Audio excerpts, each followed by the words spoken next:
The Global Environment Facility was established in 1991 as a partnership for international cooperation through which countries work together to address global environmental issues. GEF-financed projects are implemented by various partners such as UNDP, UNEP, and the World Bank. The GEF is also the financing mechanism for various United Nations international agreements or conventions. Both developed and developing countries provide funds to support activities in the GEF focal areas of biodiversity conservation, climate change mitigation, international waters, land degradation, and chemicals and waste management.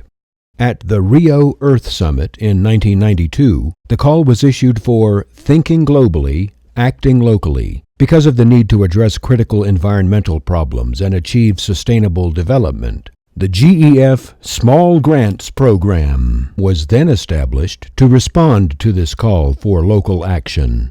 In Kenya, SGP is implemented by UNDP in partnership with many donor agencies, government representatives, civil society organizations, non-governmental organizations, and community-based organizations.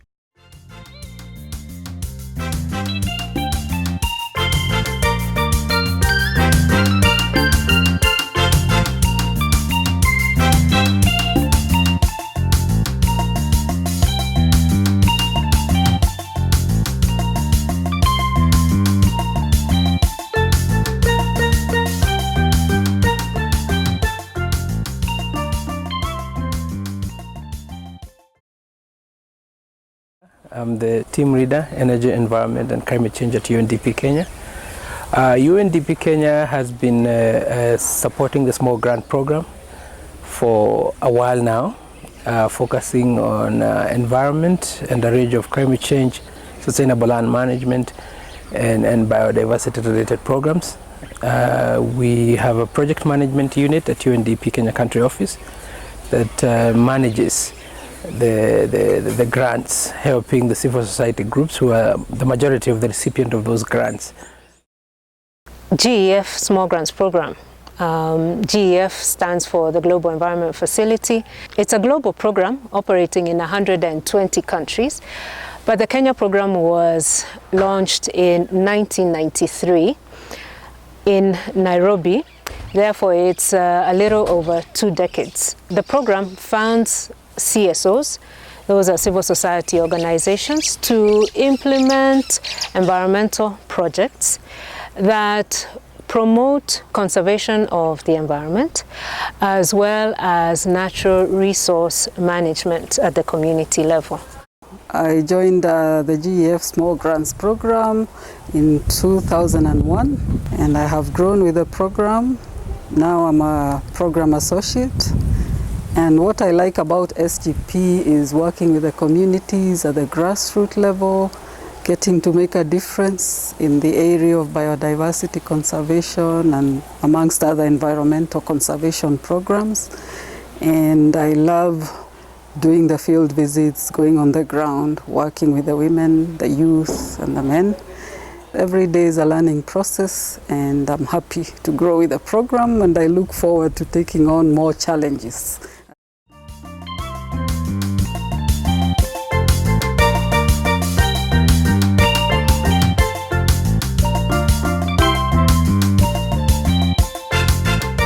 I'm the current sitting chair for National Steering Committee, Small Grants Programme. We do a lot of proposal assessments. We go through the proposals, we review the proposals that have been sent in by communities with the hope of getting funding to support the environmental work that they are doing, from biogas, climate change projects. So for me, that has been a lot encouraging. And along the years in the committee, we've visited the projects. I'm a professor in the University of Nairobi School of Engineering. I joined the National Steering Committee about 3 years ago. I would say it is just like we talk about our social responsibility. We want to give that assistance, otherwise there is no monetary gain accrued to it. I'm from the National Museums of Kenya. I'm the head of ichthyology, which is the study of fish. I joined NSC in 2010 to help give advice on issues to do with fisheries and with water and marine areas. So I think it's a very important thing that the NSC is doing. So in the area of water management, I think NSC has been able to identify good projects, and we've been able to monitor those that have been having impact. So I think the NSC plays its part, and I think everybody else should. So for me, it's really a good platform where Kenyans and also other people in the region actually work to take care of our heritage. It's one of the platforms that actually gets funding globally, but then acts locally. In other words, there is that community touch to the program, where communities actually can take part and be part of conserving the environment as they actually improve their livelihoods. I work with Kenya Forest Service, and I have been in the small grant program for quite some time. And by, yes, SGP has grown and continued to support these initiatives. We talk about the local community, we talk about a national interest, we even go international because the environment has no boundaries. That's why you find that if there is a destruction in any ecosystem, the world all over will raise in arms and say, no, we are here to support this or the other. We should all stand for the environment. SGP also provides support to environmental projects that promote learning and knowledge management, capacity development, gender mainstreaming, and poverty alleviation.